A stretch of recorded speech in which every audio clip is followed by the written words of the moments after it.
our special guest, Gaga Slonina.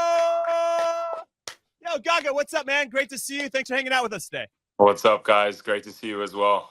Of course. All right, so you're coming off a big-time performance this past weekend for Barnsley. How is that transition or that move from playing in Belgium, or let's just say it like this: first starting with Chelsea and then making the move to Belgium, and then now with Barnsley? You're getting reps, you're getting a lot of games, but how has it been for you personally to try to adapt to all these different environments and cultures? Yeah, it's definitely been exciting experience. I love it. I love, getting to play. So honestly, wherever I'm doing that, I'm going to be happy. And like you said, like getting the reps, I think is most important at a goalkeeper my age, just to get those experiences and build that, confidence in yourself to be able to go out and play. And I think doing it in Belgium and then now coming to the, English league and experiencing English football is also a big step for me in the right direction. So yeah, I'm loving it, man. I'm loving it. Gaga, it's so great to see you. I feel like I'm cheating here because I saw you from the time you were 17 years old. So I feel like I know everything about you. But this guy, I will tell you this is a soccer junkie, guys. This guy lives it every single minute of the day. Just talk about having to live it every single minute of the day, where sometimes here in MLS, you got the long off season. You don't have to deal with that. You went to train in a couple places. I get that. But every single day, kind of keeping your foot on the pedal and how that adjustment has been for you. Great to see you as well, Tony. But I mean, like you said, like I think it's a really big change from the MLS in terms of like playing and then, the next day you're in for training and then, the next day, which is usually like a recovery session, might be your like match day -1, leading into like a Tuesday game or something like that. So that for me has been the biggest change because in Belgium we also didn't, play as many games as we do here, but I love it. Like I think me as well. Like I couldn't have asked for anything better. Like we play like almost every like 2-3 days. So for me it's like a dream. And Gaga, obviously, I love seeing your progress. You played every weekend in MLS and starred. And then for a lot of people, they don't understand. You go over to Europe, it's a different ball game. You're dealing with different types of managers, different coaches want you playing with the ball at your feet, wanting you to send it long into the channels, different tactics from every team. So you finally are trying to figure out how to have success on the pitch, and you get called up to the Olympics. Did you think you were going to be the starter? How did that work between you and Patrick Schulte? What was that competition like? And what did you learn about yourself throughout that period? Yeah, I think the mindset going into every camp is that, your spot is not a given. So I didn't go into the camp thinking that I was going to play or anything. I still had to prove that I could be the number one, and unfortunately it didn't happen. But I was there. Like you need that kind of competition to perform well. I think me and Patrick did a good job at pushing each other in trainings every single day, and obviously the opportunity to play in the Olympics would have been great, but it was still amazing to be a part of the team and to help them grow and do perform how we did. But yeah, I mean, it was disappointing for me personally, but as a group, I'm there for the team. I have to understand my role going into the Olympics, and just do my part to make sure that we perform the best way we can. So yeah, that's my take on it. Yeah, the cool part about being part of an Olympic team or World Cup team is that they can never take it away from you. So it's very cool to say that you were part of an Olympic roster. Now, Gaga, you signed with Chelsea, coming from the Chicago Fire. When you see Chelsea sign another player, are you like, again, how many of these guys can they sign? Chelsea just signs everybody. I'm still waiting to get my signature on a Chelsea contract at some point because I heard they pay pretty well. Now, jokes aside, what's the type of feedback, though, that you're getting from your Chelsea, I guess, your coaches there? I mean, what kind of communication do you get? They're going to send you off to Barnsley. You're going to get a lot of reps. But do they monitor you? And what kind of feedback do you get from them pretty regularly? Yeah, I'm actually quite happy with the feedback I get from them. We have like a goalkeeping department, which, monitors all the goalkeepers on loan. So after every single game, they give me updates on areas I did well, areas I could do better. And they do a really good job at, sending us clips of, the Chelsea goalkeepers, how they play, week in and week out, just so that we're involved. We know what the coach is looking for to, be a number one for Chelsea, which is obviously the main goal. So I'm really, really pleased with it. I think they're doing a great job at not just helping me develop, but also all the other goalkeepers on loan. So they have a really good system in place, which I really do like. Gaga, going into the season, obviously, as a young goalkeeper, you want to work on some things. What were some of the things this year that you came in and said, "Okay, I need to get better"? I know we want to get better in every area. I get it, but oftentimes there's very specific areas where you go, "Okay, this has to improve this year." What is that, or what are those one or two areas this year that you feel that way about your game? Yeah, I think the biggest thing for me, like mentally going into the, English league, I really want to be dominant in my 18-yard box. I think my positioning is okay, reading, the balls coming in and making sure that I'm cutting off, preventing any shot from coming in. But I think just on like crosses and, the early crosses that they wrap around like the fullback, I think I could be better in that, really just being a dominant figure into my box. And when you start to become dominant, teams will recognize that. So their crosses and deliveries into the box are going to be higher up the in the 18-yard box. So it's less of a threat for you, which obviously leads to less chances on goal, which is what you want to do as a goalkeeper. So Gaga, you're obviously supremely mentally tough. When I think of young kids who have to have that mentality to make it, to dream big and then go after that, I think of players like you, young kids coming up and making the most of the opportunity. But there are those down times, right? When you get the call up to the Olympics as good as it is, but you don't play. When there's September friendlies and you don't get called in. How do you stay above those lows? Like what's your trick? What's your kind of way of dealing with some of those lows? And um, I feel like that's a way that a lot of these young kids out there who are struggling to sometimes make that team or get that start, you could help them in a lot of ways. Yeah, I appreciate that.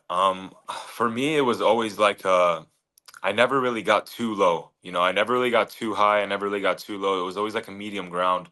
And I think when those lows happen, it's obviously it's disappointing not to be called into camp or not to play, but in a way it's like you have to kind of think about it like I'm going to show you that I should have been called into camp, or I'm going to show you why I should have been playing.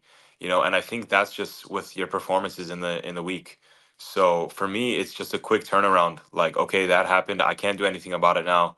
So now I'm going to prove to myself and prove to the people making those decisions that they made a wrong decision. And I think as a coach, that's what you look for in a player, is to prove you wrong if you're not in the starting 11, or you're not getting as many minutes as you want, is to have that mentality that I should be out on that field and I should be playing. So I think it's just never get too high, never get too low. Always stay disciplined and consistent with the work you're doing to make it. Have there been any small moments, like whether it's training or in matches, that you're like, damn, this is why I'm here. I am that good. Like have you had those moments that are like, maybe you're not unsure, but you're not in your most confident peak self, and you come up with that big save? Have you had some of those moments? You're like, yeah, I'm legit. I'm that guy. It's gonna take a little bit more time, but I still got it. I'll take the Wigan game, in the Carabao Cup, the penalty shootout.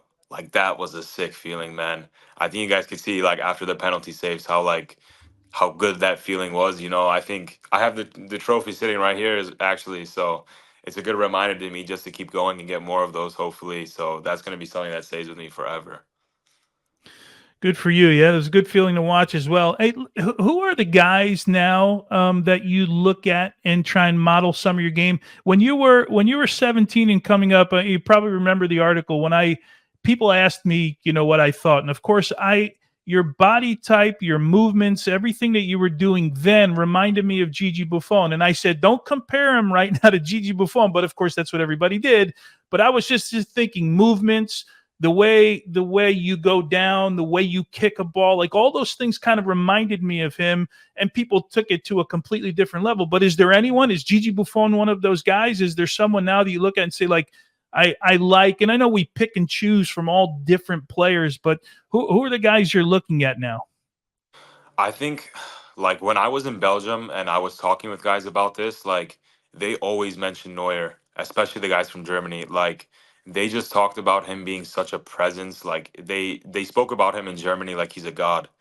And like honestly, like I think sometimes the goals that he concedes aren't the best, but they just speak about like the presence he had on the field. Like I feel like opponents going into a game against him thought like, oh, it's going to be difficult to score today. And I think like having that like presence as a goalkeeper is a huge part in like succeeding. Because if a guy's 30 yards out and he has the chance to shoot, he might think twice about it. He might, pass the ball out wide if he knows that you're in goal. And like just I mean it's Neuer, he revolutionized the game. So I think for me it's always been Neuer, just being that guy on the field. Yeah, it kind of speaks to the intangibles too. Not only do you have to be good and proficient at the soccer stuff, you also have to be good at personality and gravitas and being a presence, as you mentioned. Now, before the break, Gaga, I was talking about the time I got to play against Real Madrid in the Bernabeu, and it was a friendly, and I was so excited when the opportunity came, and then you get slapped around 5-0, and you think, what just happened? But I learned so much from those 90 minutes because when you get to see what world class really looks like and how efficient the guys move and their decision making in different situations, I got better. So yeah, we got our ass kicked, but I got better from that experience. And so I'm going to use that as a segue into your opportunity to play against Manchester United at Old Trafford. I'm sure when you're like, holy crap, we got those guys at Old Trafford, that's a dream. I'm jealous of you for having that opportunity. But the scoreline looked very similar to what I went through at Madrid. So I want to know what you took away from that particular game, because sometimes you learn more from the losses than you do the wins. Yeah, no, definitely. I mean, like you said, I mean, it's just like the Olympics, it's something that no one will be able to take away from, all of the guys that played on the field. And obviously what an experience to play at Old Trafford. But obviously the scoreline wasn't the best. We knew going into the game it's going to be a difficult game. It's Manchester United. So yeah, I just think we didn't do ourselves justice the way we played on the field. And obviously it's a great moment, but it's difficult when you lose 7-0, especially as a goalkeeper and defensively. But yeah, I think that was a huge wake up call for all of us, and me personally. What it's going to take to play at that level, which is obviously the goal. And for us to get promoted into the championship, we have to play better than that. So yeah, I think it was a great learning lesson for every single one of the guys. It's just you can't switch off for 1 second. So I think it was a beautiful experience in the end. Well, Gaga, I know you're very familiar with Mauricio Pochettino. You haven't spent a lot of time with him, but it feels like every American player in this pool is excited about the opportunity to play under Mauricio Pochettino. And I think one of the biggest things is for you to get a chance to get called in, you got to be playing. And you got some keepers in front of you who aren't playing. I mean, the number one, Matt Turner forever, who has been out of a starting spot for now a season and a half, essentially. When you worked with Tony Jimenez, his goalkeeping coach, what was that experience like? What did he tell you he liked about your game? What did he think you need to work on? And where do you think you have grown since that time you've worked with him? Sorry, just cut out a little bit. How much have you grown since the last time you worked with Tony Jimenez that you'd say, oh, I think I got a good shot because I'm playing regularly? Yeah, I mean, obviously, who wouldn't be excited to play for, Pochettino? I mean, he's been at Spurs, PSG, Chelsea. It's a top manager with a top staff. So I think everybody is going to be working their hardest to get called into camp. And yeah, I think it's difficult as a goalkeeper. Sometimes you make a move and you're not playing as much as you want, but I know those guys are working there. They're working hard in trainings and making sure they're staying fit and everything. So the most important thing for me is just to continue to play, continue to do as best as I can to give myself that opportunity to be called into camp. I know as a goalkeeper, it's difficult to not be playing, and those thoughts might be running through your mind. But yeah, I think I've improved a lot since the last time I worked with Tony Jimenez. He's obviously he's a great goalkeeper coach. That it's a pleasure to work with him, and it's an honor to work with him. Obviously, getting called in if I get called into the camp, but yeah, I would say I improved a lot in a lot of my games. Last time I saw him was before I left for Belgium on loan. So it's been a little bit now. So I think having that full season in Belgium, I've just become more confident in my play, more decisive in my decision making, and just making sure I'm trying to work towards being that presence in goal as well. Gaga, I know trainings have changed a lot since Tony was back in goal. So can you explain to me because you know those guys you said are working hard, but you also know you're being judged on matches, and training is one thing, and there's a lot of clubs who don't really get that quality training because they're playing every 3 days, like the championship. You guys are playing so much that you don't really get to train. So let's just say you're a backup. How much training are you really getting, and what is that training kind of look like?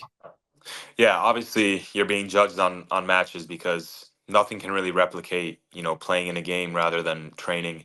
It's very, very different. Your decision making is different, the way you think is different, the amount of pressure on you is different. So yeah, as a number two, which I was in Chicago, and I wasn't a number two at Chelsea, more of a third, fourth string.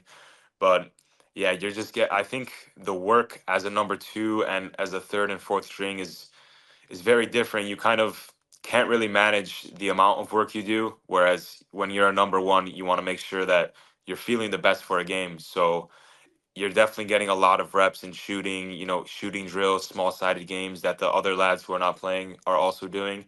So I think personally, as a number two and three and four, you're getting more work and training than the number one, which makes sense because the number one has to be fresh and feel good for the game. So So as a number two, you're absolutely beating your body up. You're yeah, absolutely. You can't be 100% because you're just going 100 every single Yeah. day. And being a number two and young, you have the worst two combos. So you better get in goal and be the Every last guy on shooting the pitch. practice, that's it. Every You're single there. one. Set pieces, Yes. free kicks, you're in goal. Gaga, you somehow broke the ice. Charlie actually giving credit to the goalkeepers on the show. This is well done. Well done. you've done some. Just now. All right, Just so couple things, just really, really quick. First, since Pochettino was announced, have you had any contact with U.S. Soccer at all about the appointment? And then I'll ask you flat out, in June of 2026, where do you see yourself? Yeah, I haven't had any contact as of now, but hopefully I'll hear soon from them. And yeah, June 2026. I mean, I want to be the starting goalkeeper for the men's national team. I think that's a goal I'm going to aim for. I'm going to work my hardest towards, and I want to see myself. I want to put that vision I have in my head into reality. So yeah, I'm going to just work my hardest to be the starting goalkeeper, be a part of that squad, and make history with the U.S. Yeah, I love that dream and I love that confidence. All right, so one of the things that we like to do on the show, throughout the history of the show, is when we have a guest on, we talk about their best jersey swap. Oh, he's bringing it back. I'm bringing it back, but I don't know if goalkeepers are jersey swapping very often. So, do you have any stories where you swapped with somebody, or maybe you asked someone? You swap gloves. Swap gloves, or maybe somebody you asked somebody and they said, no, I don't do that. Do you have any good stories like that? Oh, I was thinking about getting Xerxes shirt after United, but I couldn't after 7-0. I couldn't bring myself Smart to ask for decision. a No, jersey that's a after smart 7-0. decision. I get it. I was like, You would have been what, judged. I'm gonna ASAP. keep this for myself. I'm gonna look at photos when I'm older, but I cannot swap a jersey. And I was gonna get Xerxes because my brother used to play, and he went to a tournament. It wasn't with the U.S. national team, but they played Netherlands, and he had played against Xerxes. So, my brother, I think it would have been cool for my brother if I had his jersey. But honestly, I'm not the biggest guy to swap jerseys, especially no, I don't think I have the best record against guys I want to swap jerseys with. And after a loss, I just can't. I can't bring myself to swap a jersey. No, I get it. I did one where I felt similarly. It was against Germany. It was a friendly before the World Cup in 2006. And it was 0-0 at half against Germany. We lost 4-1.